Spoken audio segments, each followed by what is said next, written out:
Hi guys. I've had a little bit more of a perfumed week this week than I did last week. It's been super busy though, very tiring. So I wore a fair few comforting things this week, and generally speaking, quite sweet because it has got quite cold in the UK, but it's not like super wintry or anything. It's just actually feeling quite autumnal now. Oh, there was a lot of rain though, so again, I just wanted comfort because when you have to get up early in the morning and go out in the grey and the rain, I just want to, feel like I'm wrapped up in a yummy blanket. So there's been a bit of that. I've had two things this week that I wasn't crazy for, but the rest of them were absolute obsessive loves. Like, I loved them all. I'm going to start with one that I struggled a bit with. So this is Paul Smith Woman Extreme. I'm still trying to work this one out because it just... I really, really love how this smells. Like, I love how this smells. Every time I sniff it from the cap, when I spray it in the air, it's this beautiful, sweet, like black currant and freesia, musky perfume, woody. It's got tea in it. And I love how it smells, but something about it I find really hard to actually wear. So I've been trying to work out what it is, and I feel like, well, let me give you the notes. So it's green tea, black currant, bergamot, and mandarin orange in the top. Mid notes of cassia. So I think that's like cassis leaf, right? Freesia, musk, lily of the valley. Base notes: cedar, sandalwood, vetiver, patchouli, and amber. Now you would think, if you know me, it's that base line, the cedar that I can struggle with, patchouli I can struggle with, amber I can struggle with, vetiver I can struggle with. It's not that, it's the musk. This is such an intensely thick smelling musk. It reminds me of things like Oxygen and Noah in the way that the musk feels. But then it has this kind of really floral element to it. See, smelling it, it's so pretty. It's very sweet. It's kind of sugary sweet, this. And I think it's gorgeous. And if I smelt this on someone else, I'd be following them around. I'd probably ask them what it was and I would probably buy it. But even when I wear it in cold weather, it just feels slightly overwhelming once it really gets to that musky stage, and it gets there relatively quickly. So I feel like I'm going to end up having to declutter this bottle because I do actually have a little, I think it's like maybe it's even a 15 ml, I'm not sure, but I've got a little miniature of this, like a perfect, cute little proper miniature. So I think probably what I'll end up doing is keeping that miniature so that when I want to smell it, or if I do want to try wearing it again, then I can put it on. But I don't know what it is, because I feel like sometimes those really thick, like bar soapy, creamy, almost lotiony thick musks, I have to really be in a very specific mood. And I would normally go for something that's either more of that kind of Noah style creamy coffee, your skin but better musk, or the Oxygen style very spa like fresh clean musk. I think there's something about the fact that this is a fruity floral that is that intensely musky, and thick and sweet, because I really like things like Modern Princess. That's got quite a thick musk. It's definitely not as heavy as this, but it's got a lighter kind of tangier vibe to it. This one I find very, very sweet. So I don't know. I just, every time I've tried to wear this, there is a little bit of a struggle in me where I'm half loving the scent of it, but I'm also feeling slightly overwhelmed by it. And even if I don't put much on. So yeah, I mean, it's called Woman Extreme and people say it's light, but I do not find that it has the air of a light perfume because it's got tea in it, but it feels so thick to me. But it's honestly, it's the musk. The musk is so, so thick. But yeah, so I mean, I didn't hate it, but I also was feeling like if I'm going to stick to my curation of my collection, I don't love Paul Smith Woman Extreme. So I probably shouldn't keep it. Yeah, but yeah, it's a real struggle for me though, because there's a part of my brain that's like, but you love how that smells. But if I can't wear it, it doesn't really matter. Same with things like Dune, if I'm not going to wear it, there's no point in having it. So anyway, that was one of the two things this week that I was like, mm. Next up, I won't talk too long about this because I'm wearing this particular profile and this perfume and flankers like all the time at the moment. But I was wearing the Eau de Parfum Florale. I've managed to buy a used bottle of the EDT for like £1. So I got the lid that I could put on here. It's not the right colour for Florale, but it'll do. Mon Guerlain Florale is lavender, bergamot, mandarin orange and lemon in the top. Floral notes, peony, jasmine, sambac, ylang ylang, neroli, peach and lily of the valley in the mid. Vanilla, iris and sandalwood in the base. So it very much still smells like Mon Guerlain, but it doesn't have the licoriceiness. It is more floral, and I would say there is an obvious lack of the vanilla tonka bean sweetness in this, and it's more vanilla. So I feel like that's probably why people who love vanilla, this is often their favourite version of Mon Guerlain, because it is less spicy and more vanillic, but there's quite a lot of flowers in it. But it has managed to retain the general lavender, creamy, sweet, sandalwoody yumminess from the original Mon Guerlain. So I really, this is like a small love compared to the obsession that I have with the original, but it was really fun to wear, and I do feel like it might be slightly stronger, a bit more noticeable. It's Lush. It's really nice. It's also discontinued, which is a bummer, but so it's that time of year where I can break out the sweet Lush perfumes again, or the strong Lush perfumes, I should say. So so again, I had another washing my hair with Daddy-O shampoo and ultraviolet conditioner, which is what I do when I'm toning the white hairs in my hair to stop them going a little bit yellowy with all the kind of washing and the pollution and the, well, let's be real, styling. So American Cream, because it has a nice violety vibe to it. I do tend to think of American Cream as a violety perfume, even though it's not actually just violet at all. There's like iris, and let me just have a look. So this was interesting actually, because the actual bottle of American Cream on the Lush site, it still says something about it being a strawberry milkshake, and I always say whenever I talk about it, I do not in any way think that American Cream smells like a strawberry milkshake. I don't think it smells fruity really, and I don't think it smells like a milkshake. I think it smells like candied flowers on white icing. Like, that's the vibe I get from this one. It's got a slightly herbaceous vibe because it's got sage in it. It's not a million miles away from that kind of almost lavendery vibe as well that you get from, what's the Guess Seductive Noir, the one that smells a bit like Mon Guerlain but has sage instead of lavender. So it's very, very sweet, but it has vanilla absolute, clary sage, lavender oil, but it's got benzoin, it's got anise alcohol, coumarin, and it's got geraniol.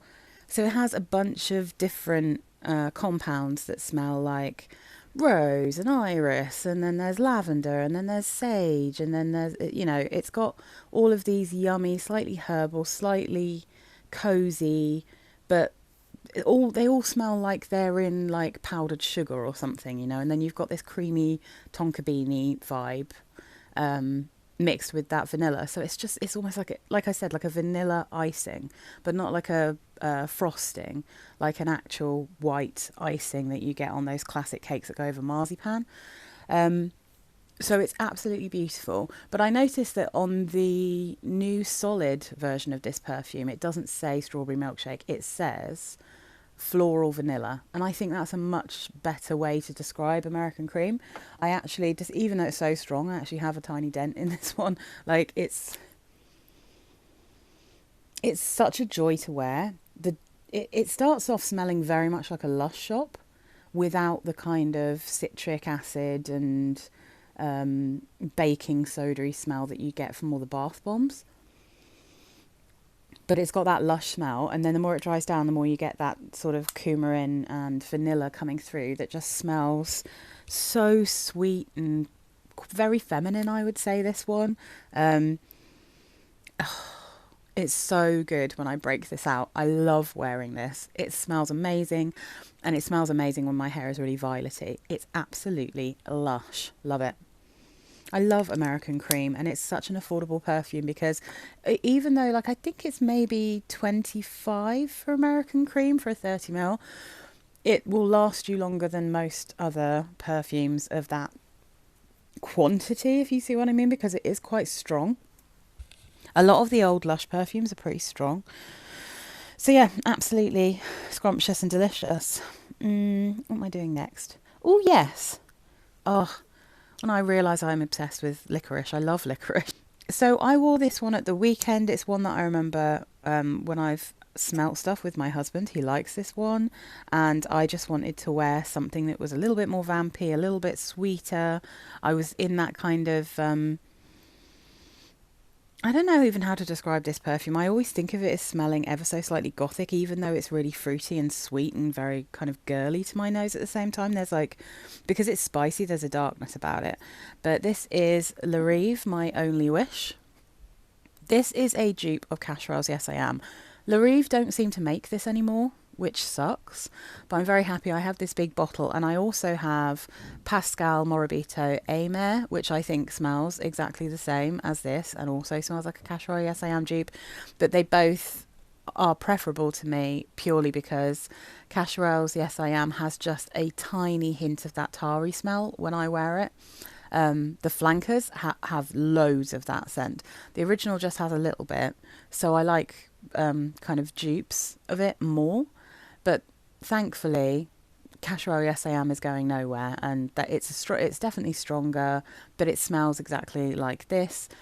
Oh God, I love this. I had forgotten there was licorice in it. I remembered it was spicy. I was thinking of like cardamom and all that kind of thing. So the only thing I'll say is that it was maybe a tiny bit too early in the year for me to wear this because this one is so sweet. Like, I mean, to be fair, I've worn a lot of really sweet things, but there's something a bit heavier about this one.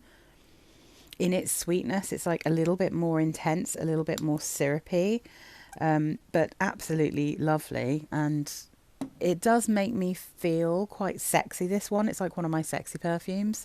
And, you know, I imagine people who wear Casherel Yes I Am, they probably get the same kind of feel about it. It's something about spicy perfumes, you know.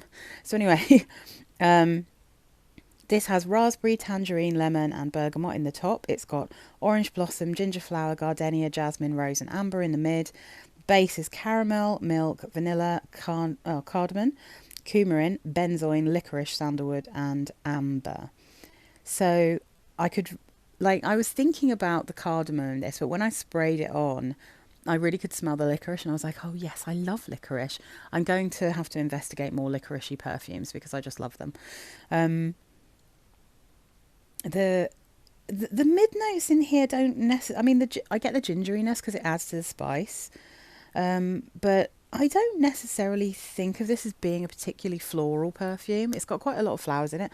A lot of the Casherel perfumes have a lot of notes, but I mainly get... This is even more raspberry heavy than the actual Casherel Yes I Am, and maybe not quite as milky.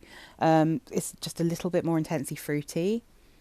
And I feel the Pascal Morabito Amer one that I got that I keep at work, I think that one maybe is not quite as juicy fruity and a little bit more caramelly, but this is just it's slightly creamy, it's slightly caramelly, it's a little bit milky, it's sweet, it's very sugary, it's a little bit spicy, it's like warm spicy. And it's funny because even though it is so bright and kind of, again, quite girly, these colours just totally match it. There is something about this that is kind of sexy and vampy. I was so happy to wear it, but at the same time, it was so sweet that I just thought to myself, okay, I need to probably wait until it's properly cold, because at the weekend it wasn't really like super, super cold. But anyway, I wore it because I just wanted to. Next up. Oh, you see, I don't know what's going on here. This is starting to smell super synthetic to me, and I didn't enjoy wearing it. Thank you, next, Ariana Grande. So that's the body spray version. And I find the perfume version of this like impossible to wear because it's so tarry and chemically. But I was quite enjoying the body spray version. And I really did not enjoy this when I just wore it. And I'm not enjoying it smelling it from the cap. So I wonder if I've stepped over a line with this and I'm just like, for some reason, it's just not smelling nice anymore. Um, yeah, I don't know. I don't know about this one. Maybe, I mean, do body sprays get stronger? Yeah, this is really smelling like a chemical mess to me right now. Hmm. Maybe I'm going to have to be savage and I'm going to have to get rid of Thank You next. I don't know. That's kind of difficult for me because maybe it's just the mood that I've been in the last week or two and I'll be sad if I get rid of it, but I'll probably put it away in a box for a little while and then the next time I try it, if I don't like it, I'll get rid of it. Um, this one is pear and raspberry in the top, coconut and pink rose in the mid, and macaroons and musk in the base. The thing is with the body spray, you don't really get the pear and raspberry in the same way that you get it in the perfume, which is a shame, but you get you sort of essentially just get what is the dry down of the perfume. So you get the kind of sweet, slightly coconut macaroni with a kind of slight jammy fruitiness and a bit of very light rose. Oh yeah, it properly smells really poisonous right now to me. I don't know. Anyway, so that might be a declutter, guys. So I might have two declutters from this week, which, to be honest, I'm not sorry about because I am trying to kind of cut down on how many perfumes I've got in my house. I don't know if you can hear. There's only a tiny bit left, so I've nearly finished my bottle of Twilight, my current bottle of Twilight. I've got a backup, so I've already bought my new one. So I've just been going really hard on this. I don't spray this on my skin, I spray it on fabric, so I spray this one mainly on my bed, and I have been, because it's getting colder, I've been just absolutely hammering this one. I feel like Twilight, apart from the things that I have, I'm just going to move this slightly because I'm cutting off the top of everything, aren't I? Is that going to work? So I think apart from the things that I genuinely wore as signature scents back when I didn't have a big collection, Twilight is the thing I have got through the most bottles of. I reckon this is maybe my fifth bottle of Twilight. This is Lush's greatest lavender achievement. It's the best smell for bath, body and shower, and bed even. I'm not, I mean, I say body, I'm not too keen on the body products because I don't use them up quick enough before they start to smell a bit weird. But this, I mean, this is all you need. You just need to spray this over everything. This is one that weirdly doesn't smell particularly great on my skin, but smells amazing on fabric. So, I mean, I could definitely spray this all over my clothes and it would smell lush, but I just like it for bed. So, let me just have a look because no, that's not going to really want to fit very well, is it? I might have to put this babe over here. I'm just going to put you there. You'll be all right, won't you? Let's move everything across. Can you still see this, Paul Smith? Just about. We'll fit him in. So Twilight is another one that has this delicious spiciness to it. So it's perfect for me because it's lavender. It's got ylang ylang in it as well, but there's a lot of tonka. There's like tonka absolute, lavender oil. There's benzoin, which I always think has this kind of gingerbready smell to it. Ylang ylang oil, and then it's got cinnamon. It's got coumarin, so it's like double hardcore of that creamy tonka smell. And you know, cinnamon has a kind of cinnamony smell, so you've got that gingerbready benzoin, that warm spicy smell that you get from benzoin, and then you've got the warm spicy smell you get from cinnamon, and it's just so cozy and comforting and lush. I just absolutely love it. So yeah, I mean, almost on to my new bottle. Let's see, what have we got next? Oh my goodness. Oh, I've had enough time away from this one that I was absolutely adoring wearing this. So this is Guess Seductive Red. Oh, this is my version of Baccarat Rouge. Not my personal version, obviously, but the one that I actually like.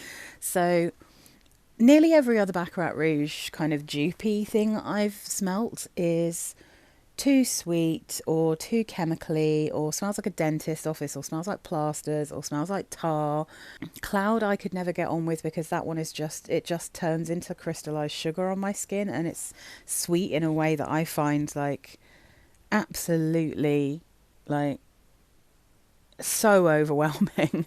I was trying to think. I think when I reviewed it, I came up with a much better word than that. It was, oh, relentlessly sweet. That's what that one is to me. It is relentlessly sweet. So I can't wear that. And it's not like, I think that's slightly before she went full tar in all of Ariana's perfumes. But yeah, so I've I've smelt the, what's the one from Zara? That's a tar nightmare. Anyway, Guess Seductive Red. It has this tangy cherry in it and a cherry blossom and an almond, which is so pretty in and of itself. But then it's kind of sitting in this general Baccarat Rouge profile. So it kind of has a cherry candy floss kind of smell about it. It's very sweet, but because it's got that kind of slightly tangy cherry, oh my goodness, it's like sherbety sweet. And then a beautiful almond. I kind of feel like it smells a bit like without the biscuit, a Mr. Kipling's cherry bakewell. It smells like a cherry bakewell. So if you can imagine, I'm not sure if you have cherry bakewells outside of the UK, but if you can imagine a delicious, it's frangipan, so like the almond paste, and then a tangy cherry jam, and then a white fondant icing, which is what I think our American cream smells like, with like then a little cherry on top. All of that, but mixed in with the general profile from Baccarat Rouge. That's, I think, what Guess Seductive Red smells like, and I love it. I really, really enjoyed wearing it. I did smell someone wearing a Baccarat Rouge dupe the other day out in London, but to be honest, I don't smell it as much as I used to. I feel like some people have calmed down with it. It's like maybe once a month now I'll smell it. I smelled it once on a man. And to be fair, that probably actually was Baccarat Rouge, because it did have a little bit of medicinal smell to it. And then I smelled a tarry version, which was probably like the Zara one, right? Because loads of people have Red Temptation, I think it's called. But yeah, I don't smell it as much as I used to. I tend to get like woods, tarry woods and tarry vanillas is mainly what I smell around London at the moment.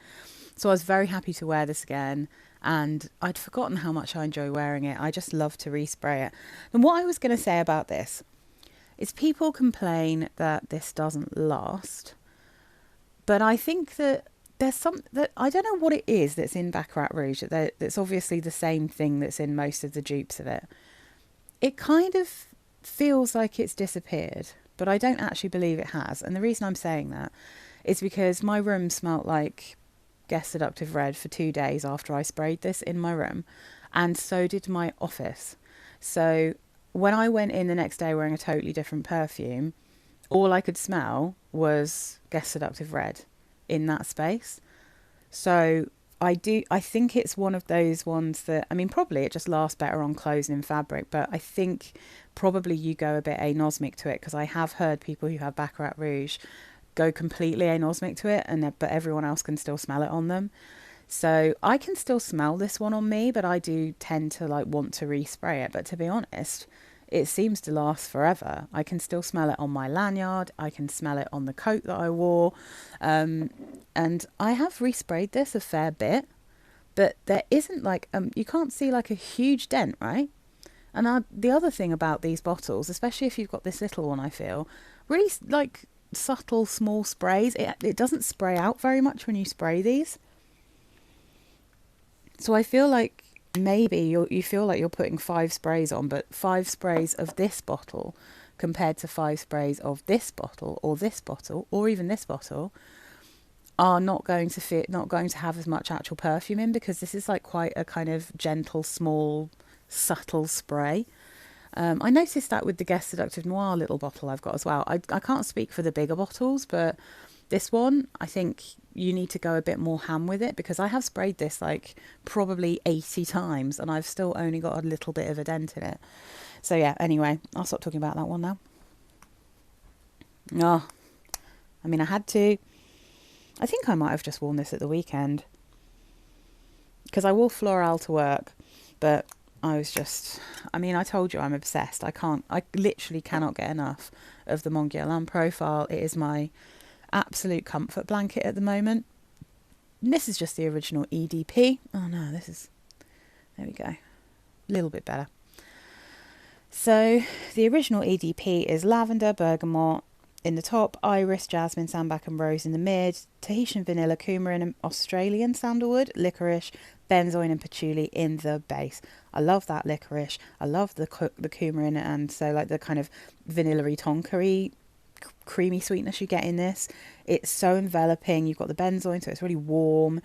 It does have a slightly medicinal smell from all of that, plus the lavender, but in the best possible way. Like, not medicinal in a, oh, I'm having my teeth drilled or whatever. Not that kind of medicinal. More medicinal in a kind of a herbal, well, herbalist, you know, like natural essential oils kind of thing.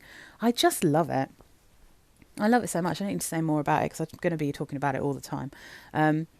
And then the other one that I wore after I'd washed my hair with the old Daddy-O, because I also think of this, even though it is definitely also tuberose, I think of it as being quite a violety perfume, and it goes so well, is Stella Pop. This is my little bottle. I've got a big bottle and a pen spray and this little bottle. Oh my goodness. I mean, what an absolute stunner of a perfume this is. And actually, to be honest, it's a really good time of year to wear it, because I feel like the original Stella Pop gets us slightly overwhelmed in really warm weather and slightly overwhelmed in very cold weather. But in anything that's kind of mild to cool, it smells incredible. It's honestly, this one actually I find quite strong, really noticeable. It lasts for ages. It's quite sweet, but it's also tangy. And I was thinking about this and getting all kind of dewy-eyed about it, really, because this is, I think, probably the perfume that really sent me on my like love of perfumes in terms of having more than one. Because I've always really wanted to smell nice, but I did have a long time in my life where I wanted to smell nice wearing the same thing all the time, no matter what the season. And then I was just investigating perfumes that had tomato leaf notes, and this is the one that I just blind bought. I just decided I'm just going to buy this. It's a really cool bottle. It wasn't expensive. It was like 20 quid maybe. For the, did I get a set? Maybe I got a set. I can't even remember, but I got the big one, and I was like, this is magical. There is something incredible about this perfume, and maybe I do like sweet perfumes. Maybe I do like more than what I thought I did. Maybe I can wear more than one. You know what I mean? It really was my kind of jumping off point to collecting perfumes. And it's such a good one. I just love this one. So yeah, I bought it because of the tomato leaf, because tomato leaf is what used to be in my, well, in two of my signature scents, to be honest. Three if you include the YSL one that doesn't list it, but the original version of it before they changed the bottle had tomato leaf in it, and I'm pretty sure there still is. So yeah, I wore La Belle Cerucci Liberty Fizz, and then I wore YSL In Love Again, and then I wore tomato leaf and blackcurrant. So this was one that I discovered, and I was like, well, this is probably too sweet for me to wear all the time, but I do love it, and I smell like a Barbie doll when I wear it, and it's just so lush. So yeah, this is, yeah, I think she's my special girl who kind of sent me off on this journey. Let me just get that in a better position. All right, so Stella Pop, tomato leaf, green mandarin and violet leaf in the top. Middle notes are tuberose, frangipani and violet. Base notes, musk, sandalwood and cedar. You definitely get tuberose. That's probably where that bubblegummy pink, this kind of colour, you know, it smells a bit like that. But there's lots of violet in this. There's violet leaf and violet, and it is to me a very violet-y perfume. I can choose to wear this if I want a violet perfume or if I want a tuberose. That's kind of how this divides up for me. It's sweet, you get musk, you get sandalwood, you definitely get all of that. I get this beautiful aromatic greenness from the tomato leaf. It's quite unusual. There is a bit of frangipani, but it has a weird plasticky smell that I really enjoy, but not in like a horrible synthetic way, like a deliberate, it smells like dolls, you know. Oh, I really loved wearing it as well. I really enjoyed wearing that this week. It's so, yeah, I mean, I had that's it. That's everything I wore. I had two things. This one, I mean, the thing is, Paul Smith is still smelling good when I smell it from the cap. I just, for some reason, am not loving wearing it, right? Whereas Thank You Next is smelling real poisonous right now. I don't know. I feel like I said, that's going away and I might not keep it. I might get rid of that one if I don't like it next time I sniff it. The Paul Smith Extreme, I have a miniature, so if I get rid of that one, I still can actually keep a little version of it in my collection. But everything else, like this, I can't wait until it's a bit colder. I'm going to wear that one a lot because it's just so pretty. And it's really quite addictive, I think. It's the same as like these two. I feel like once I start wearing them, I'm like, oh, I need to wear that all the time. American Cream I was obsessed with. Guess Seductive Red I was obsessed with. I'm obsessed with all the Mon Guerlains. I absolutely adored wearing Stella Pop again. And I'm literally on my last dregs of Twilight and I've already got a new bottle. So generally speaking, it was a really good week. I can't even remember what I've got coming up during this week, but hopefully it will be a nice surprise, whatever it is. And I'm on Instagram now, so I am trying to remind myself to go in there and put things up. Sometimes I will put up what I'm wearing during that day if you want a sneak peek before I actually talk about it. And if you're not subscribed but you watch my videos, please do consider subscribing. It really helps my channel. And tell me what you've been wearing. Tell me if you've got any of these. And everyone who watches me, I really appreciate it. So thanks, guys. I hope you had a lovely week and I will see you next Sunday. Bye, guys.